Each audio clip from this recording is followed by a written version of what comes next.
बरेखा मासको साउने बेला उर्लिएर आउने यसो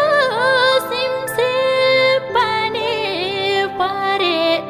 तिम्रै झल्को लाउने